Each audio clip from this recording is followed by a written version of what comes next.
more and more consumers are adopting e-commerce as their primary channel for shopping, whether it is groceries, electronics, apparel, fashion, you name it, right? As the share of e-commerce grows in the whole retail industry, it is imperative for retailers to address some of the chronic problems that they have faced from the day e-commerce started. Conversion rates, which are in the low single digits, cart abandonment rate averaging in the 70+%, and obviously shipping costs, which are a necessary evil in the whole e-commerce industry, right?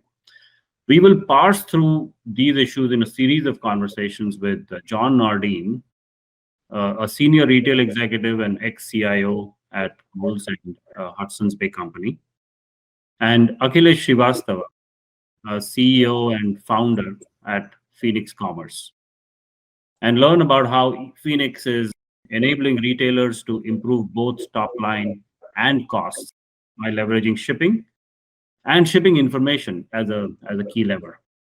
With John's input on the shipping as a promotional lever, we'll dip into the second topic, which is on markdowns, right?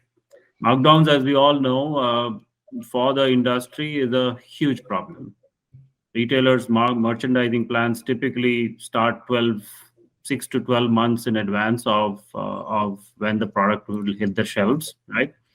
And markdowns typically account for approximately 12 to 15% of total revenue. And then you add on the promotional side of things on that, and percent of discounted sales could be in the 20+% range, right? This year, 2022, is projected to be a pretty dampened holiday season, right? And therefore, a lot of retailers are already scrambling with potentially high inventory as the season rolls on. The Gap came out with their results last week. And while their Q3 results were good, they beat expectations on both top and bottom line. They also gave a warning that they are likely to have excess inventory. They entered Q4 with an excess inventory, and they see that the season is slower than what was projected earlier. So they need to get rid of inventory as they move through this through the quarter, and therefore heavier discount, right?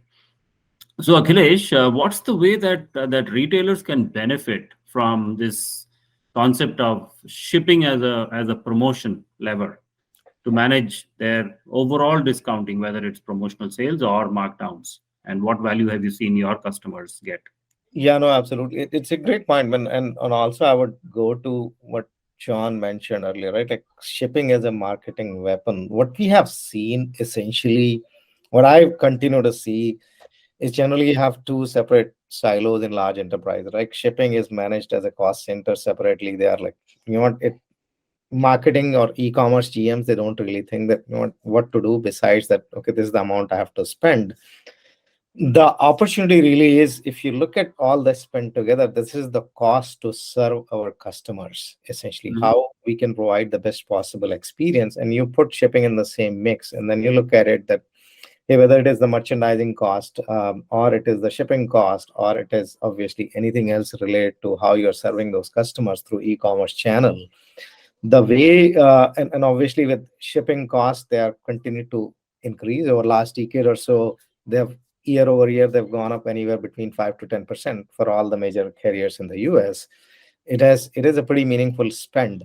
So how do you really, instead of continuing to manage the item price in a silo on e-commerce and shipping, which is a fixed price, but then really them not understanding, the e-commerce teams not understanding how they can create a better interplay, better connectivity between those two cost structures to provide a better experience to the shoppers and to take full advantage of from conversion standpoint. So one example which I would take is, if as a merchant, you know that, hey, this, when you ordered small, medium, whatever, right, like style, size, color, you happen to be selling, not selling smalls or mediums at the right sell-through volume, which you would expect. instead of straight away going into the discounting, now you have one other big lever at your disposal, which is, hey, can I offer discounts, which is maybe offer free shipping, and in some cases free 2-day delivery, whatever it is, right? Like remove the barrier, and before you start just chipping down the price from the item price standpoint, take a look at the whole equation. What will it take? What's my pricing and costing at the item level? And then how does shipping play into it? And ultimately, can we offer without taking a whole lot of discounting? Because that has a long-term implication when you offer those item level discounts, the markdowns and promotional discount, versus if you know, hey, we are running a special shipping promotion, or to our loyal customers, we are offering 2-day shipping on these type of things. You can even create very specific marketing campaigns. You have bunch of customer data. So imagine just creating a marketing campaign where your customers who have bought smalls and mediums from you in the past, and we are running a promotion just for you guys, free shipping on these products for this duration. So without having to go dip into the kind of promotional calendar, now you're taking that side of the house and creating a better experience overall. And That is that is that is cool. So what you're effectively saying, Akhilesh, is that instead of me getting 50% off coupons on the product, right? Retailers could do trade-offs and maybe A/B test some promotions on using shipping alongside of maybe a lower percentage promotion or 0% promotion, right? Same thing with markdowns, and see how that goes. And based on that, run those trade-offs, and the insights they get can be rolled out, right? That's incredible. I haven't seen that happen so far. So John, do you think this is real? Is this a capability that retailers can leverage, and their systems and organization silos permit them to take care of this? Well, yes, I absolutely think so. I mean, we're talking about, today shipping promotions are something like when you have $100 worth of purchase within your basket, you get free shipping, right? I mean, that's very, very limited. Think about all of the things that retailers do with price promotions, right? Retailers do targeted price promotions based on who the customer is. They do targeted price promotions based on the product. Okay, why not be able to do shipping-based promotions based on the customer and shipping promotions based on the product?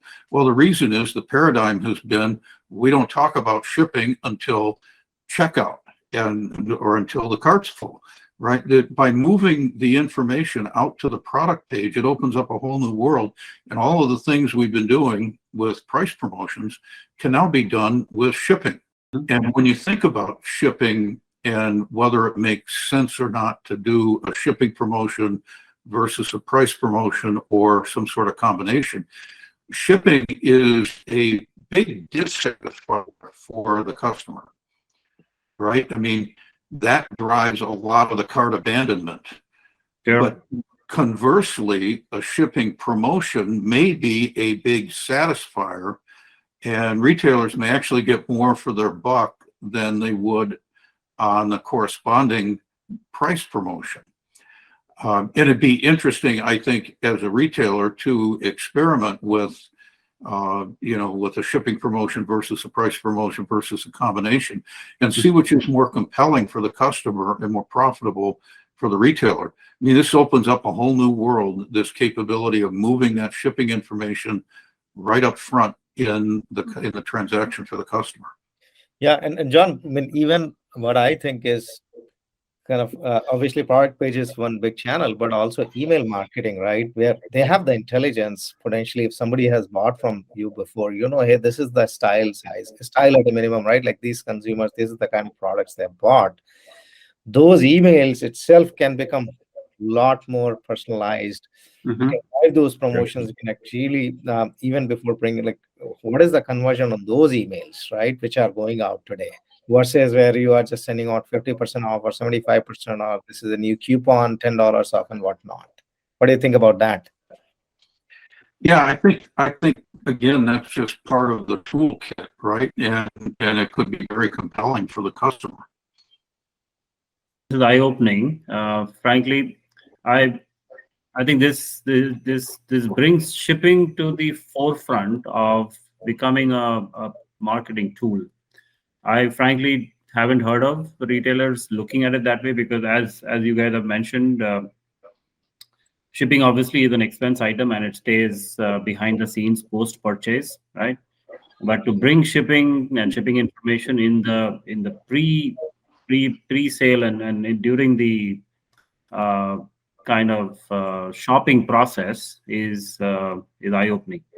I think this should be a phenomenal capability for some of your customers, Akhilesh, to leverage. Yes, absolutely. The opportunity really, the way to think about it is because Phoenix has this real-time carrier rate shopping engine, and we are able to determine on a dynamic basis what people have in the cart, and based on the carrier rate card, how much it will actually cost to ship a particular order, even before obviously customer has placed the order. And based on that, we can dynamically offer shipping promotions, not only just tied to the basically order amount versus the actual estimated shipping spend, which it will take to ship the package, but also we can bring in a component of customer loyalty, which is, is it an MVP customer for us, or is it a first-time buyer?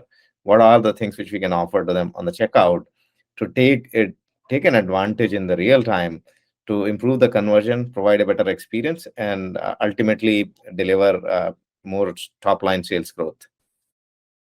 Right. I think that you use that keyword dynamic, right?